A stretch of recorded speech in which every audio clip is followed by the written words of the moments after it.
This is a vision of Africa as we imagine it to be. But this is the exception, not the rule. Such a pristine sanctuary is rarely found in today's Africa. This is a special oasis where wildlife is isolated, never managed or controlled by man. Here, endangered animals like the wild dog thrive in greater numbers and larger packs than anywhere else in Africa.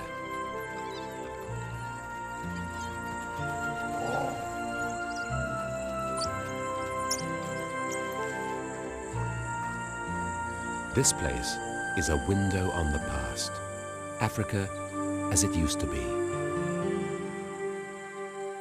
But where is this rare oasis? It's on an island in Botswana.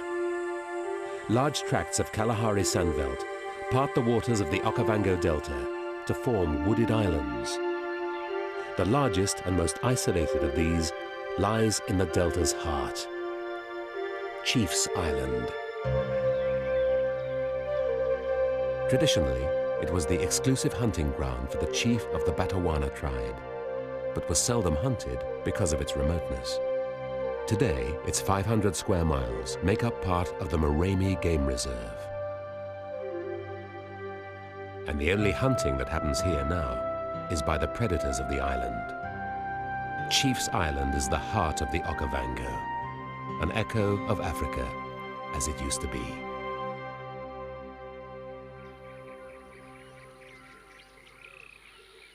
The cool twilight hours of dawn and dusk provide the best hunting on Chief's Island, so this is the time when most predators are active.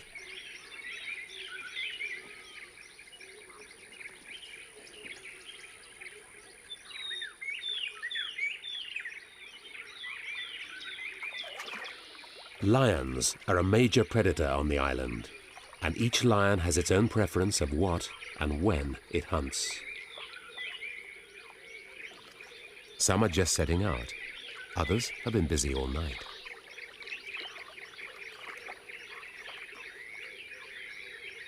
Cheetah and wild dog hunt mainly by daylight, so dawn brings the first chance to scout the island for prey.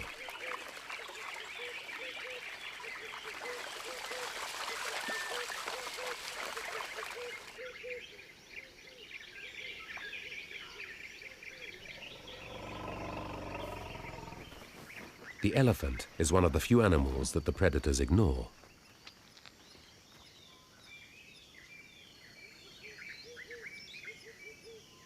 Antelope and zebra feed in the rich grasslands night and day. They need to stay in the open if they're to catch a glimpse of approaching danger. Shallow floodplains skirt the island, but present no problem to the nimble dogs. It's the deeper channels they must be wary of. Venturing across these can be a one-way journey.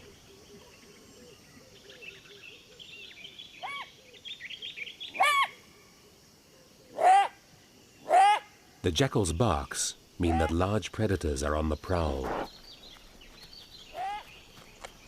The grazing animals are tuned to the hunter's moves, so it's a constant effort for predators to surprise them.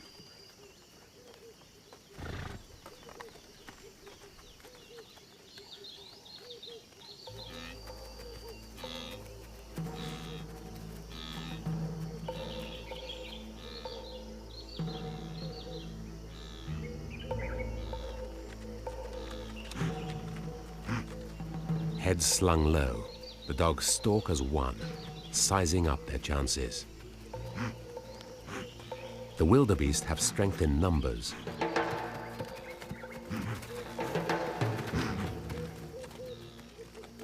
And can withstand the dogs' taunts if they stick together.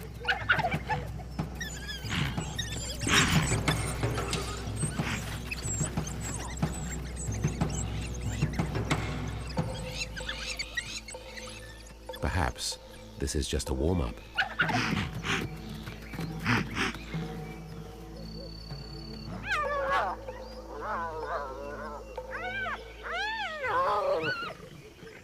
The morning light reveals 3 young lions feeding on an adult Cape buffalo. They also killed the buffalo's calf, but eventually had to abandon it to the hyenas so they could feed on the adult.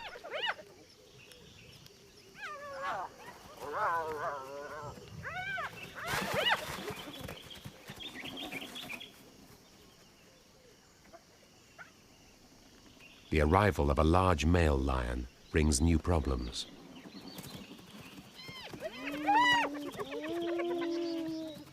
Few predators give up the chance of a free meal, and the strong male can easily assert his authority.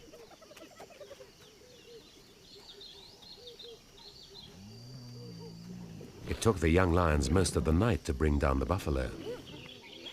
They'll be reluctant to let it go.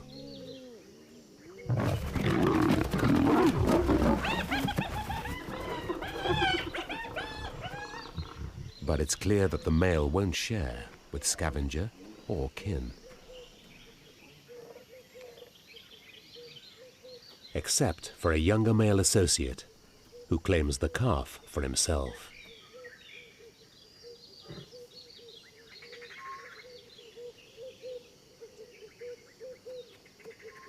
The young lions are powerless against the mature male.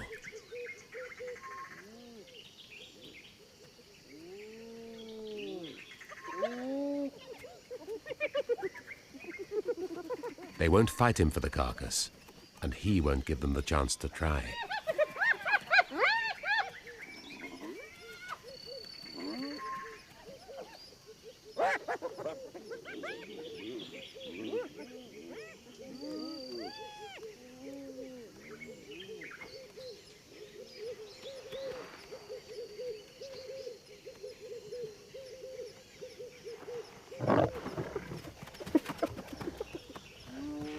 Alone with 2 kills, the younger male is faced with a dilemma. He can't eat both at once, but his instincts won't let either go.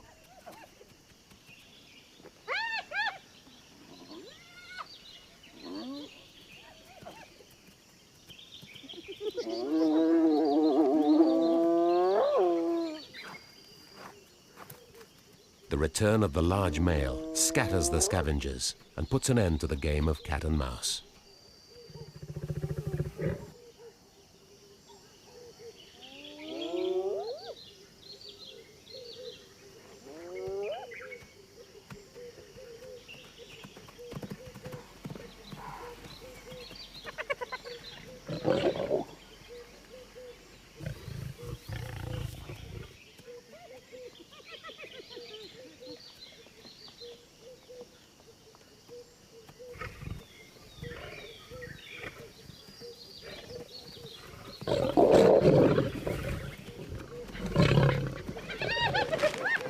The young lions take a chance and return to the kill.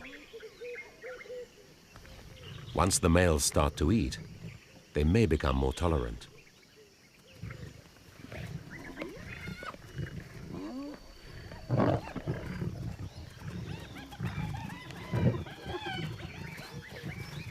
So far, so good, but they're still cautious.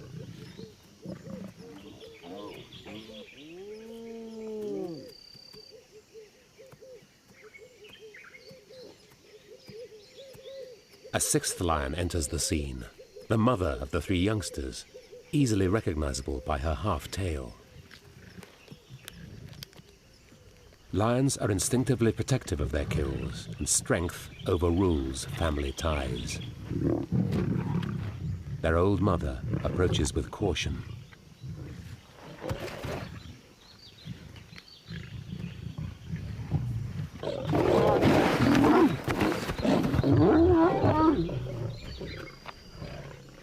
This is not a pretty picture of family life, but it is typical lion behavior. The young adults won't admit their aging mother until they've eaten enough to satisfy their initial hunger.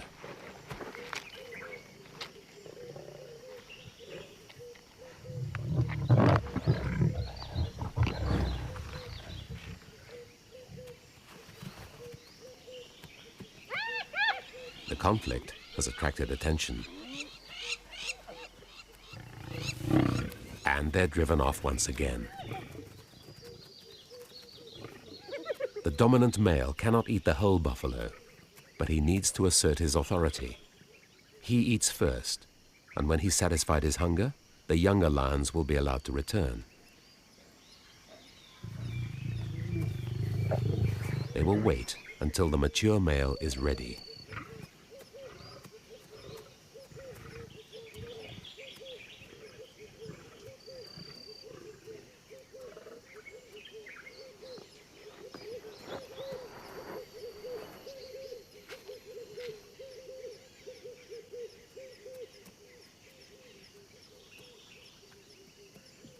And until her young are ready, the mother waits too.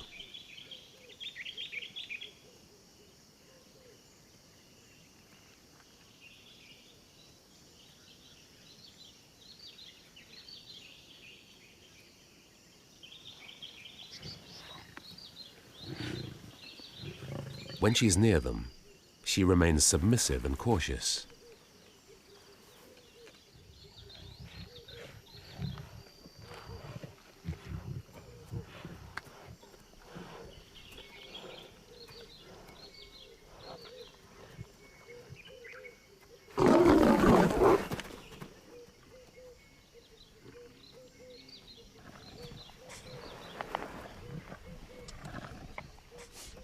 This waiting game may last for hours.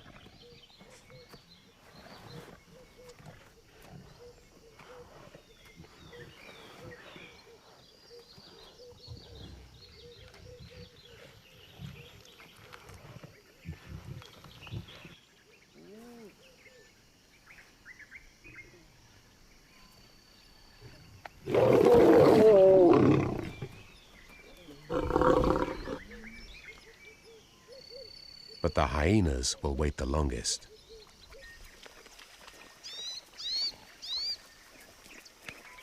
Compared to the lions, the wild dogs are even-tempered and cooperative. They hunt as a group, share their kill, and even take food back to feed their injured.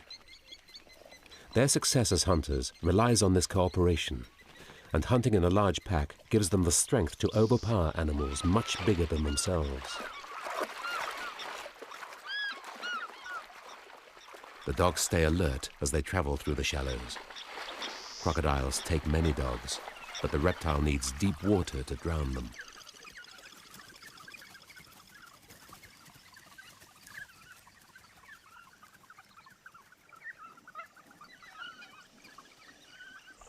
If the water is deep enough for hippos, then it's definitely deep enough for crocodiles, and the dogs take the long way round.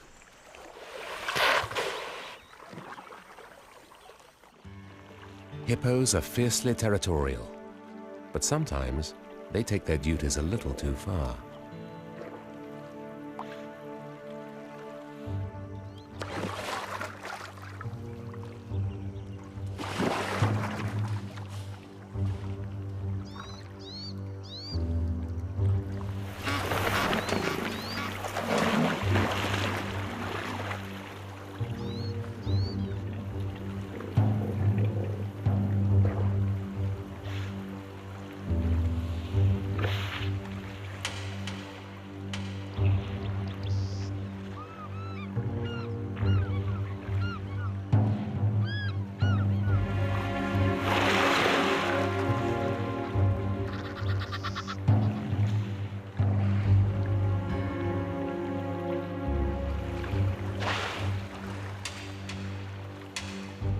The Egyptian geese retreat to the scanty protection of some floating foliage.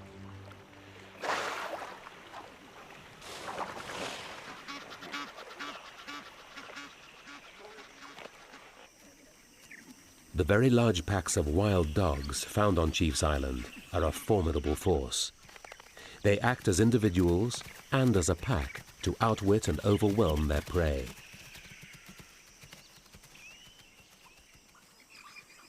Kudu have sharp hearing, but the dogs stalk in silence. Once they've targeted their prey, they seldom give up.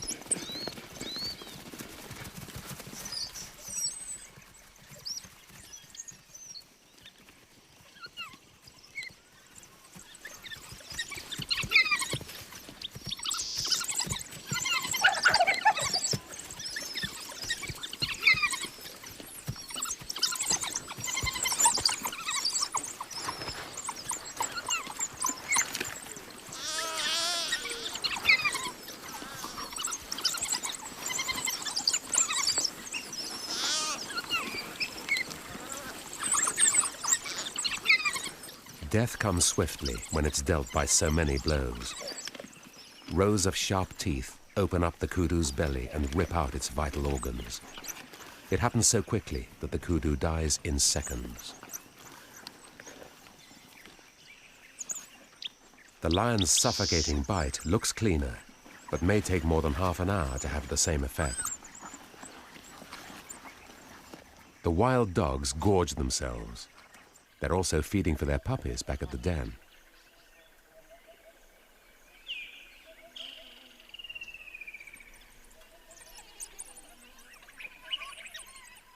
Once they're full, they return straight to the den.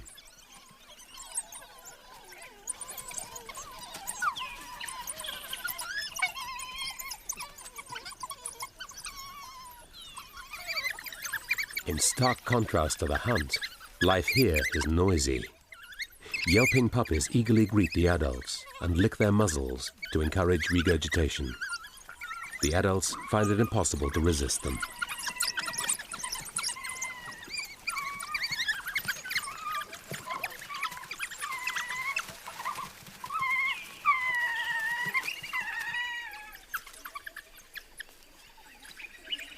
Guardians look after the puppies while the other adults hunt. They also beg for food and get the same response.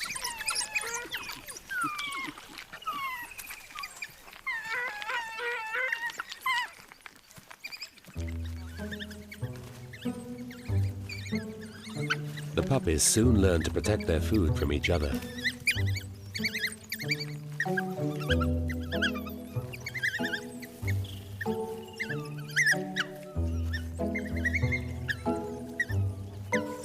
Adults often play. Strong social bonds tie them together. Hooded vultures are a fact of life around the den and live in close association with the dogs.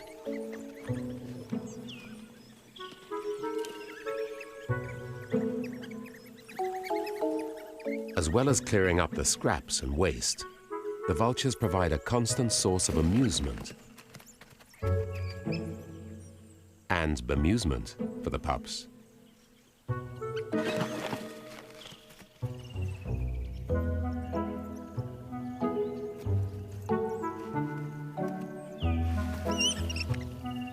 Play fighting at this early age tests their strength and helps set their rank in later life.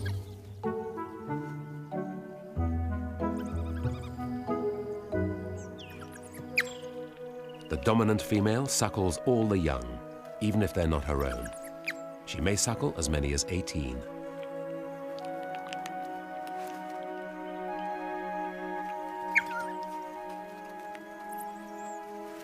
The morning is heating up, and the dogs are full. They've eaten well, and may not need to hunt again today.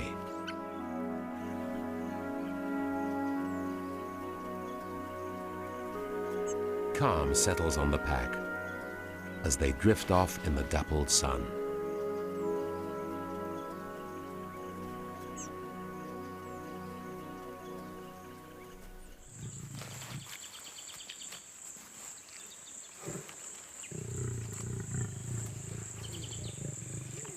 The hyenas are still waiting, but seem relaxed. At last the young lions have let their mother onto the kill. Buffalo can weigh up to a ton, so there's enough to feed all the lions, if they let each other feed.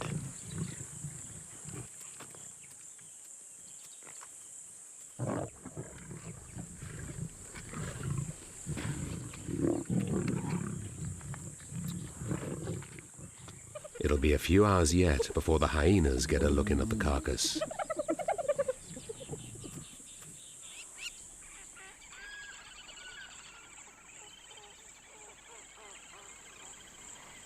A pair of cheetahs warm themselves on a termite mound as they scan the floodplains for prey.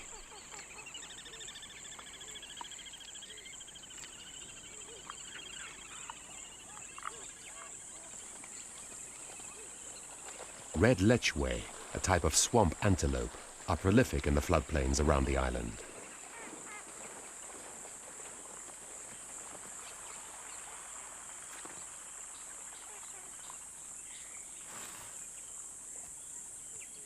but they're easily spooked and can leap quickly through the shallow waters.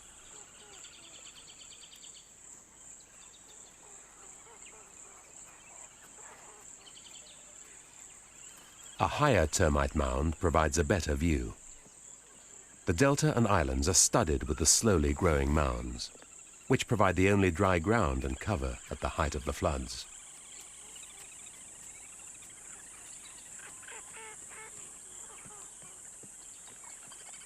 At the moment, the open floodplains seem distinctly lacking in cheetah prey.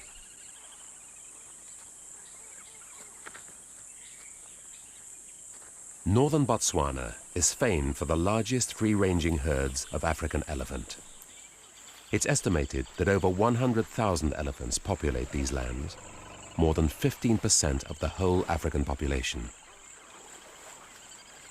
In the wet season, the elephants roam the surrounding Mopane woodlands. But in the dry season, they move into the delta to take advantage of the lush foraging on the islands. But elephants can be very destructive to their habitat. Some believe that Botswana is already overpopulated by elephants, and the government faces a dilemma. Should they allow controlled hunting or culling in order to protect this pristine habitat? A habitat up to now unregulated by man. The annual floodwaters from the Okavango and fertilizer deposited by huge herds of elephants, buffalo and antelope keep the floodplains fertile. And each year, as the waters recede, a fresh supply of food is revealed. Chacma baboons pick their way through the exposed beds of drained lagoons, collecting the tubers of slowly sinking water lilies to eat. Water lilies pepper the waterways with thousands of pink stars and provide the main source of food for the pygmy goose. This beautiful water bird is tied to the lily-covered backwaters, where it feeds on the seeds of the submerged lily fruit.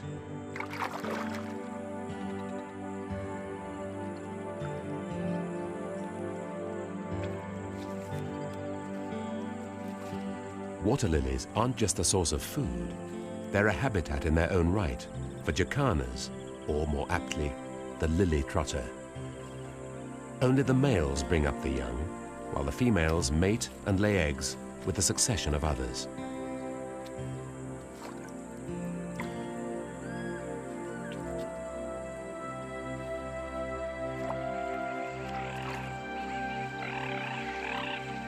The chicks are mobile from hatching, but are vulnerable on the exposed pads.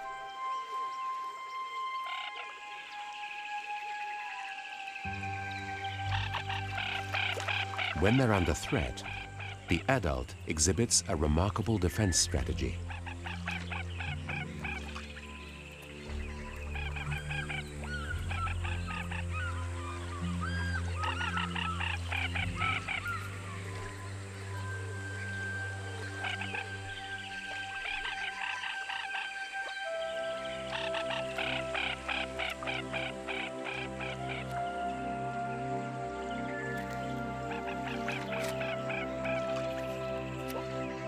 Only to deposit the chicks when danger has passed.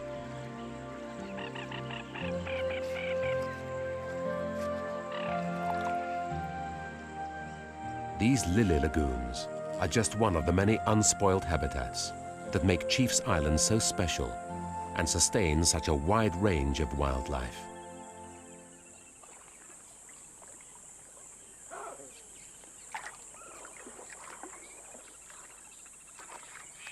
Most of the wildlife on the island is dependent on water, so the shores of the major channels are busy with life's essential routines: drinking, feeding, and raising young.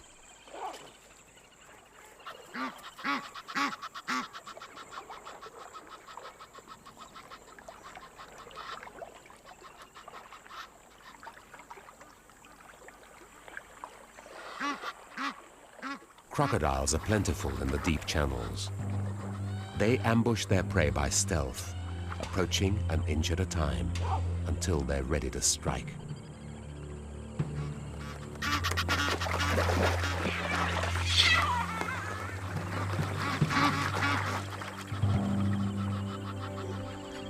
Baboons are often targets for crocodiles, so they spend very little time in the water. This one is rooted to the spot.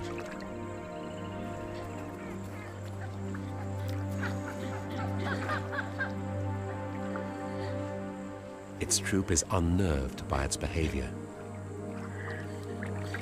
The baboon's leg is held fast in the jaws of a crocodile. But since the floodwaters have subsided, the channel is too shallow to drown the ape. When danger is out of sight, it's often out of mind.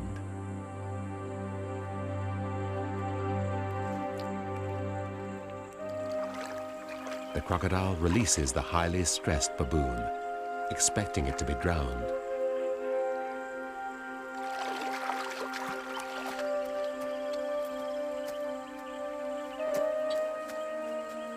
And it hasn't escaped without injury.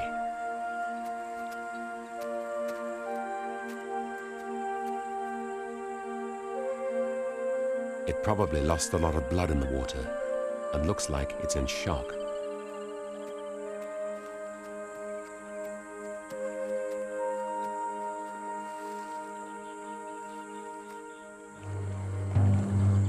The crocodile moves to deeper water. Baboons are one of the most plentiful mammals on the island, and crocodiles have taken many at this point.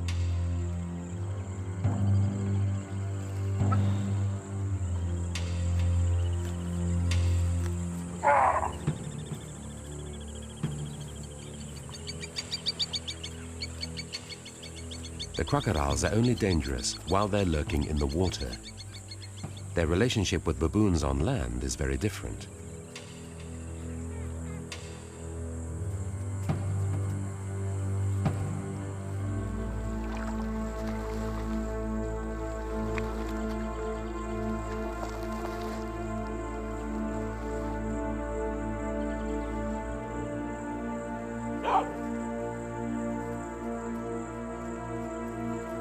After a warning bark, the baboons continue their daily routine, almost oblivious to the reptile.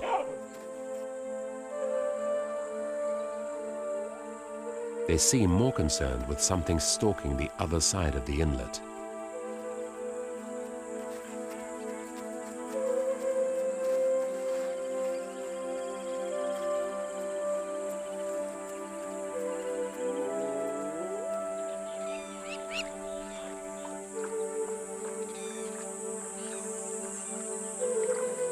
The injured baboon retreats to the island's woods.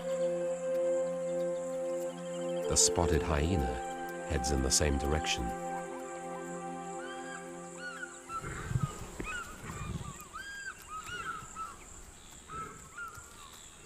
Although Chief's Island is now part of the Moremi Game Reserve, its wildlife is not controlled or maintained by man.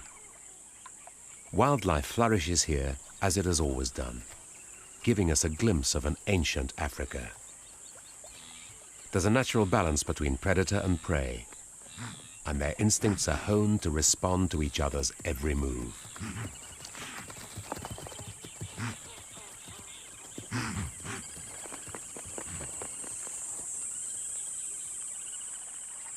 The lions have broken cover to drink, so they give up the chance to surprise the wildebeest.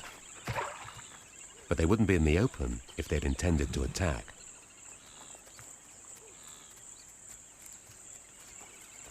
Everywhere the lion pride walks, the prey animals read the signals and assess the risk of danger. Lions seem to miss a lot of opportunities, but they only hunt when they have a reasonable chance of success. These kudu bulls are as wary of predators as the wildebeest. They see the lions approach and move on.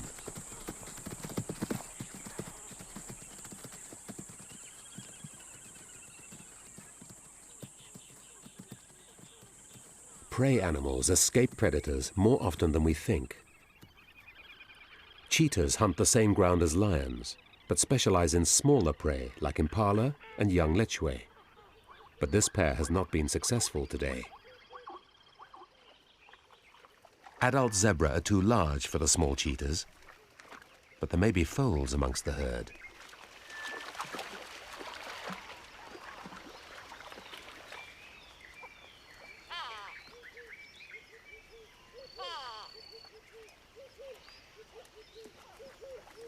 Often, cheetahs walk boldly up to their prey, relying on their speed to overhaul their victim when the chase begins.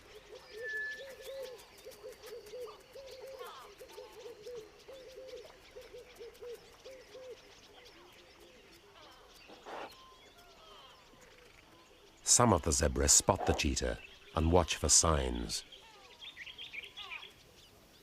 The cheetah targets the other end of the herd.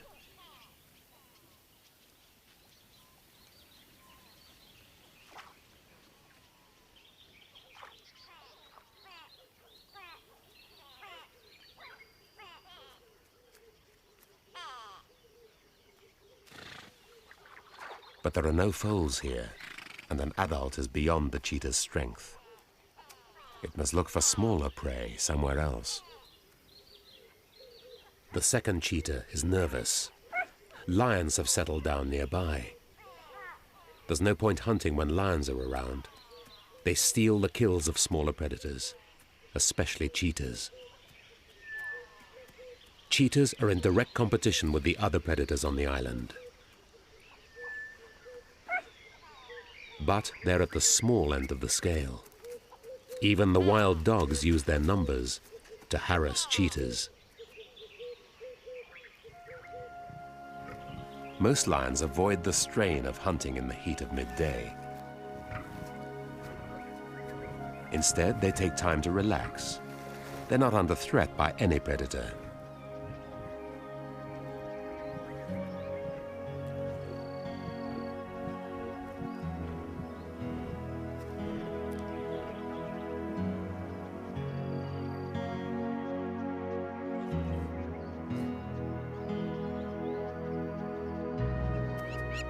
Giraffes are very common on the island and use their long necks and short horns to spar.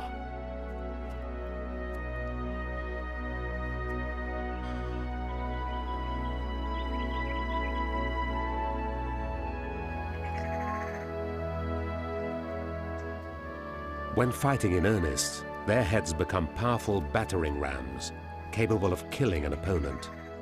But mostly they engage in stylized mock fights.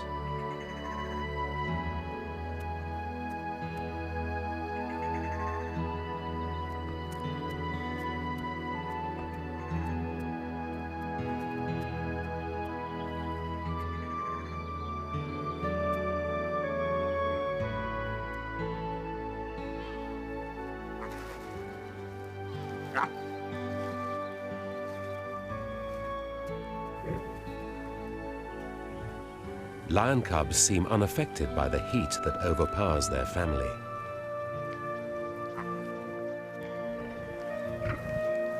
Suckling is one of the few activities the adults have energy for.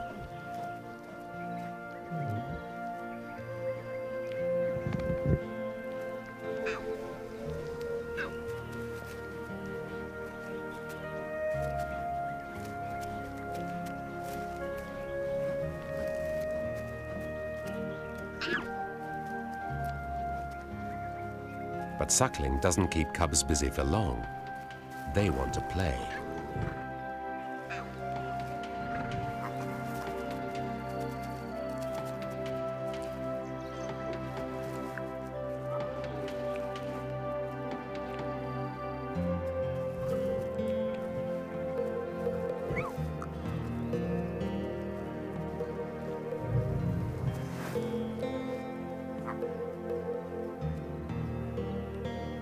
In every little snarl and every tiny strike, the cubs are honing their hunting skills.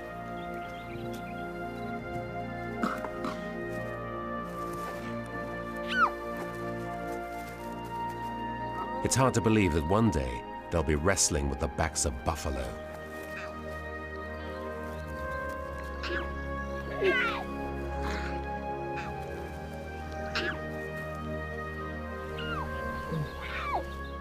For now, it's just a little rough and tumble.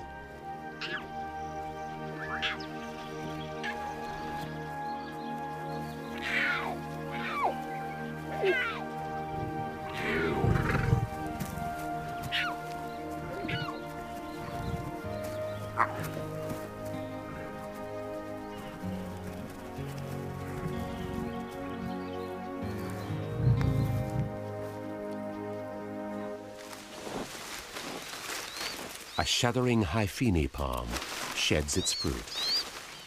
This is no earthquake, but the skilled manipulation of a strong trunk.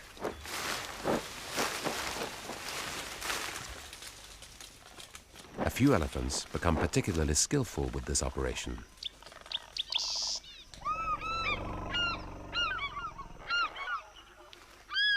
Each falling nut is about the size of a cricket ball and just as hard. The nutritious outer husk is highly prized by elephant bulls, and large numbers invade the palm groves each year to shake down the ripening crop.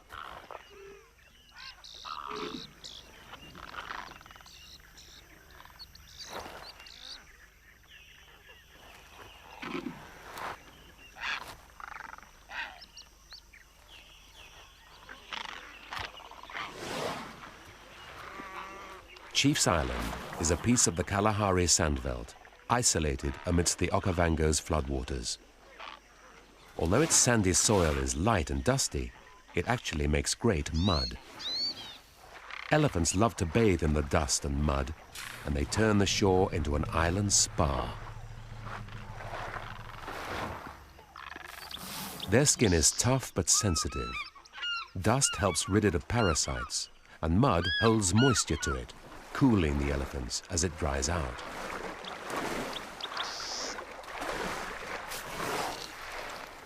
This treatment is a welcome respite from the mid-afternoon sun. It's also good fun.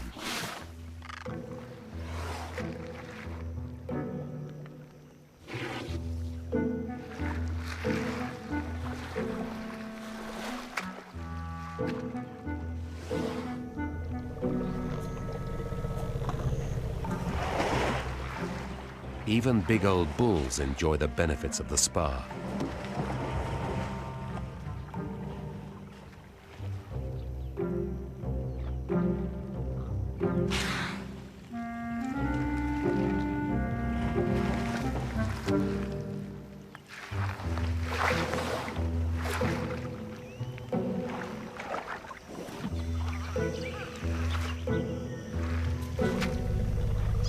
But this youngster is not so sure about the soothing qualities of the sticky mud.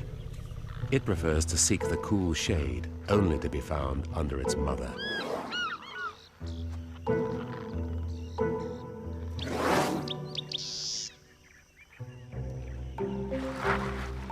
The spa's benefits aren't confined to the elephants.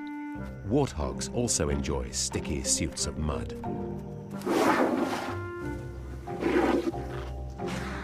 Dust bathing can go right over your head if you're too young to cope with headwinds. And this tiny calf is left out altogether. It's too young to control its trunk properly. It can't wait to get out of the heat and into the shady woodlands.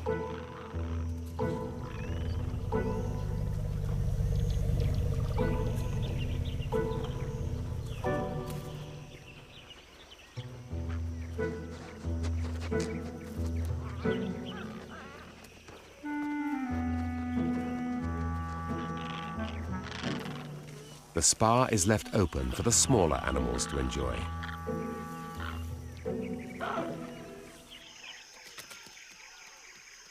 This sycamore fig tree is also the scene of some health treatments. Some baboons engage in grooming.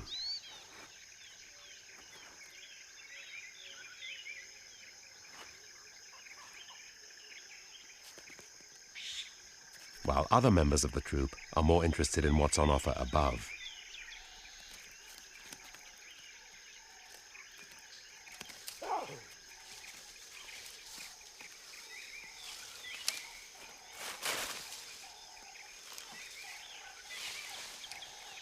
Fat green marulas.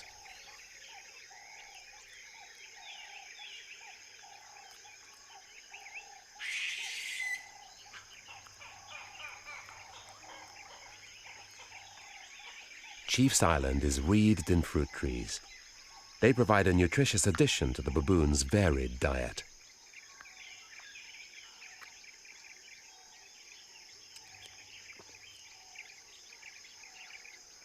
The fruit trees also sustain many other animals, like birds and fruit bats.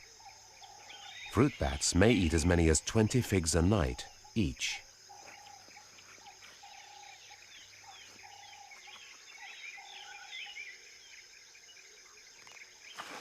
But the benefits of fruit are still unknown to this suckling baby baboon.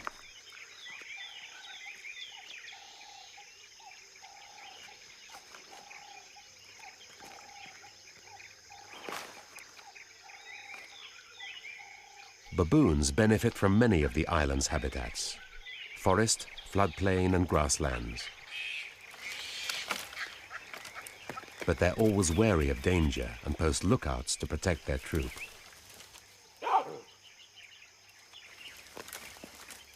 The lookout's barking is triggered by the arrival of a lioness in the grasslands.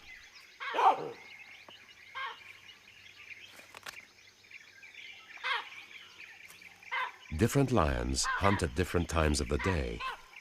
Many will hunt at night, but this female chooses the late afternoon as the heat begins to subside.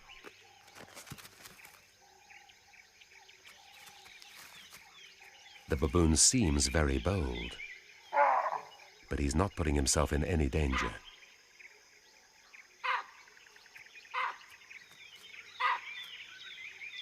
He maintains his distance from the lion and would escape into a tree if she got closer.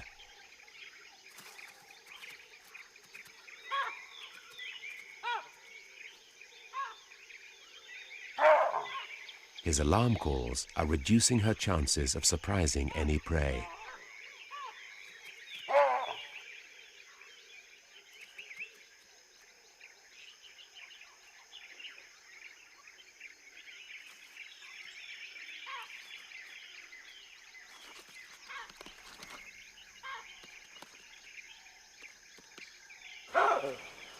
The object of her intention comes into view: a herd of wildebeest.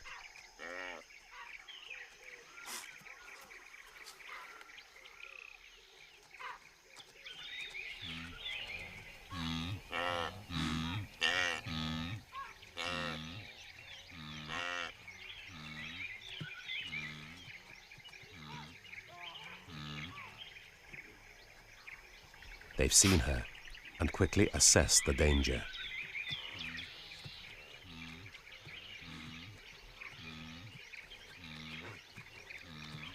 While she's still, they slowly file on.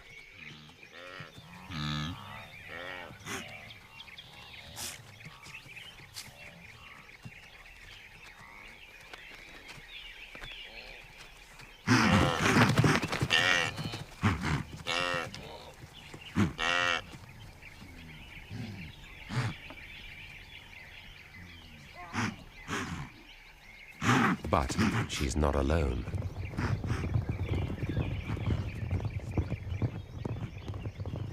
The wildebeest are alert, primed by the baboon's calls, and easily escape.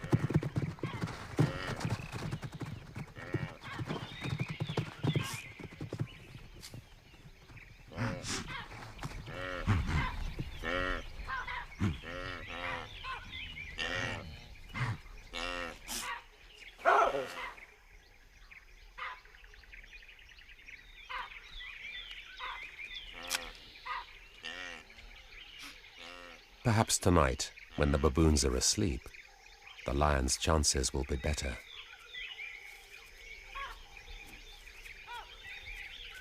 There's only an hour of daylight left until dusk.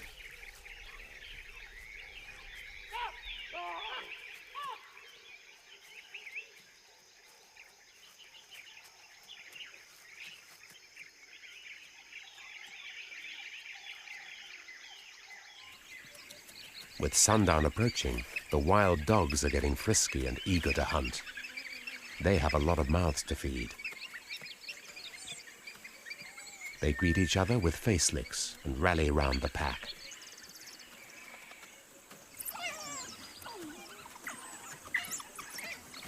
If left undisturbed, wild dogs seldom change dens while rearing young. But something, maybe a lion, has disturbed this pack, and now they must move their puppies to another den. The puppies are very vulnerable in the open, and the changeover has to be quick. Older pups run with the pack, but the younger ones are carried by mouth. Protection of the pups is paramount, and adults regularly stop for stragglers.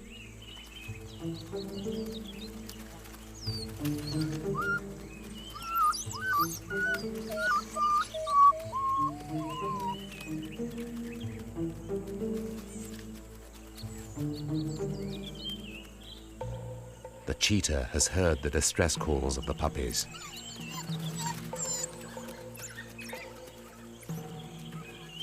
It knows better than to approach the pack, but could pick off a straggler.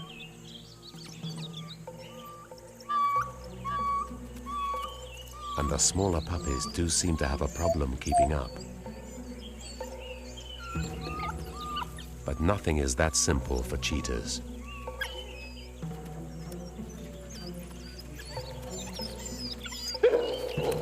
The dogs have spotted it.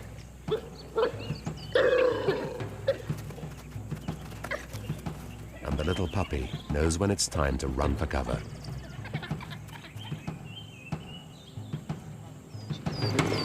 Wild dogs are one of the fastest land predators and are on the cheetah's tail in no time. But they abandon the chase. Daylight is fading, and they must get the puppies to the new den before dark.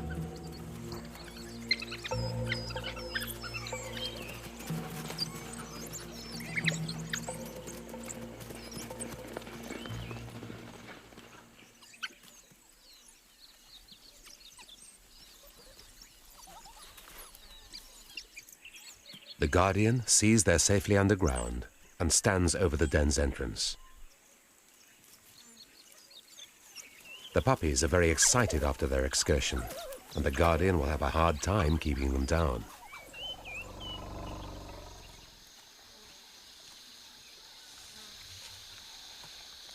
Elephants consume vast quantities of vegetation each day and may spend up to 18 hours foraging.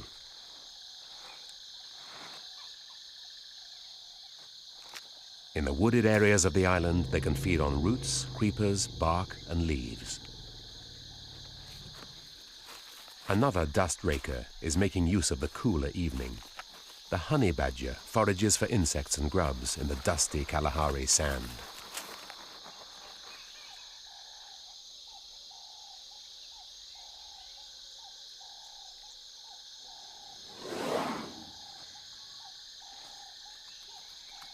A successful kill brings the large pack into the grasslands.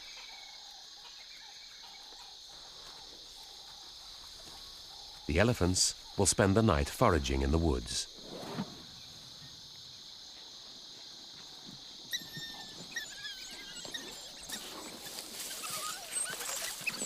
Wild dogs can strip a carcass in a few minutes and soon devour most of the kill.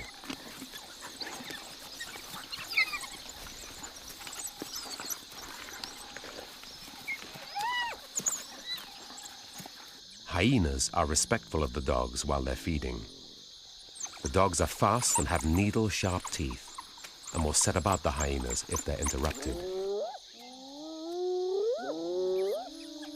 The pack will return to the puppies when the sun goes down, but the hyenas have the whole night to feed. Even so, one of the bolder hyenas can't resist a quick recce.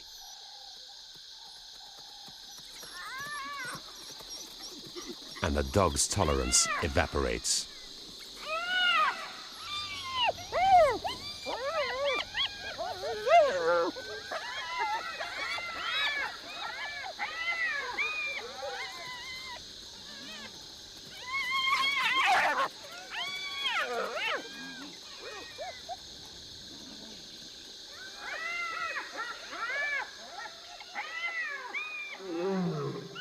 Chief's Island has witnessed conflicts like these for thousands of years, as predators pursue prey and compete with each other in an endless game of survival. This is a rich but rare paradise, isolated by the watery wilderness of the delta. Its fortune lies in this isolation. Let's hope that its recent discovery by tourism does not endanger the beating heart of the Okavango.